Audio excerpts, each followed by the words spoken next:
It's Europe's biggest car show, and this year it's as fast and furious as ever. But is there more to the Geneva Motor Show than just spectacle? We'll be finding out more from our front seat presenter, Hannah Wise, in just a moment. But first, how are car sales looking, and what clues does China's car market give us about the future outlook? Let's start our engines then with a look at the global car market. In the last 25 years, there's been a major growth in car sales. But lately, it seems that a peak has been reached at 79 million units forecast for 2019. Because developed countries are quite saturated, car makers are keen to enter the Asian market, where car sales have doubled in the last 7 years. The main market being, of course, no surprise here, China. The economic powerhouse is already the leading car producer, credited for almost a fourth of the total global vehicle production. But as we can see here, sales also increased massively in China, although growth has slowed down in recent years. So now, if we look at which cars are being driven, we see all established names fighting for market share, with Toyota taking the top spot. So we've got Toyota, Volkswagen, Ford, Nissan, again, all well-known names. Now, these 10 brands account for half of the vehicles on the street. The other half include new market trends like hybrids or electric cars introduced by new players in the market. For example, there seems to be a changing of the guard. Let's have a look. Here on top, we have two heavyweights. We've got Volkswagen, General Motors. But their stock performance over the last 10 years wasn't that impressive. If we look at Volkswagen, well, they lost half of their value, mainly due to the diesel deception scandal in 2015, so down 53%. But there are new kids on the block. For example, Chinese car makers are at the forefront to become serious rivals to established brands. We look at SAIC Motor here at the bottom. They gained 362.5% in these 10 years. Or tech companies, let's look at those. They followed the electric trend. People like Tesla, they haven't even been public for 10 years, but were able to grow more than 1,000%, 1,059.21%. That is a massive number. Speaking of which, exactly these themes of clean energy cars and new markets like China are high on the list of this year's Geneva International Motor Show. And joining us now to talk more about this is my colleague, Hannah Wise, and presenter of Front Seat. Such a pleasure to have you here tonight. It's great to be back. All right, you spent 2 days in Geneva, coming back just then. Arguably, this is the world's most important auto show. And, you know, I wonder, is it similar to what I covered in Las Vegas, CES, the Consumer Electronics Show, in that even if you are not a tech junkie, it's just, you are just drawn in by the action and the lights and the sensory overload. It's huge. Absolutely. It's amazing to be there. These halls are massive, and they're full of bright, shiny cars which are constantly being polished. The carpets that they're sitting on are constantly being hoovered so that everything looks amazing, you know, round the clock. Yes. There are thousands of people, 700,000 people are going to be at the Geneva Motor Show from today, which opened its doors to the public and which ends a week on Sunday. You can see that this is a huge event, and it's hard not to be drawn along by it. Even if you're not into cars, it's lights, there's smoke machines, there's loud music. It's really quite amazing to see. And I think, you know, take comfortable shoes with you. I walked 14 kilometers in 2 days, just walking around, and I didn't see everything that was there to be seen. But the important thing to remember is, you know, this is huge for Geneva. It's huge for the car industry, but it's also huge for Geneva. This is 300 million francs for the local economy. That's 1% of GDP for the canton of Geneva. So you can see that when we hear about some of the car brands pulling out, there may be concern. Absolutely. I mean, this seems to be a bit of a trend that we're seeing with exhibitions all over the world. Baselworld comes to mind, you know?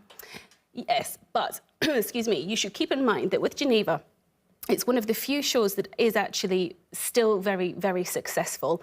Other car shows have suffered because of big brands pulling out. I mean, this year, yes, we've seen several brands not appear. People like Volvo, Hyundai, Land Rover also not here this year. I spoke to quite a few people who were there, notably the president, Maurice Turretini.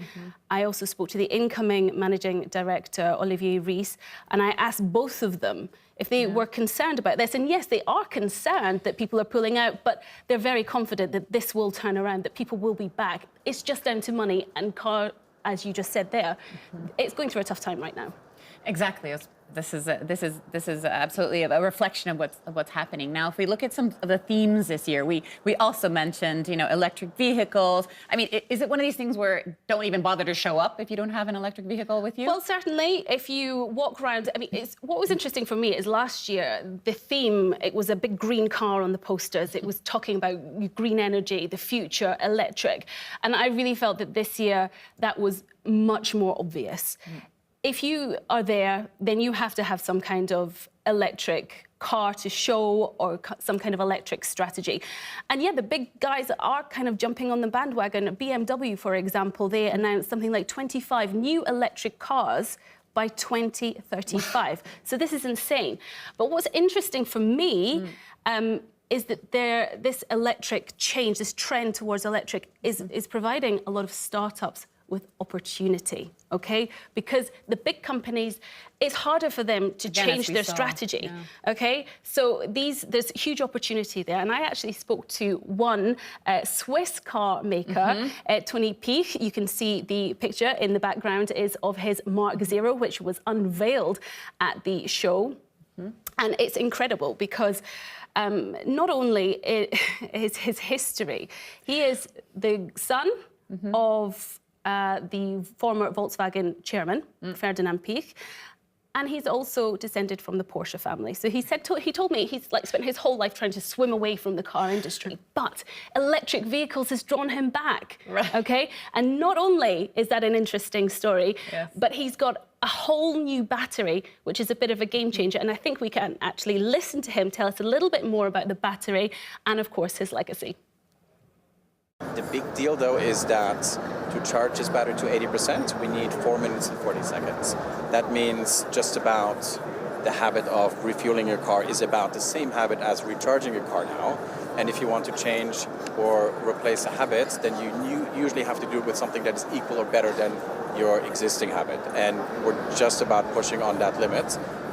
And we can only do this because we found an exceptional partner in the battery space. It's a company in China that can do this, and we're packaging it into a car that hopefully will be very, very good too.